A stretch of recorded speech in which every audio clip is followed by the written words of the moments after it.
Kung hindi ngayon ang panahon na para sa iyo, huwag maiinip dahil ganyan ang buhay sa mundo.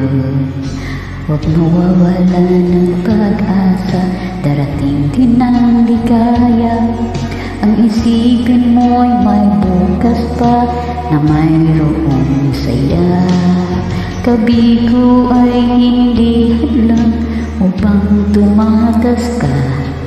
Huwag kang iiwas pag nabibigo, dapat na lumaban ka.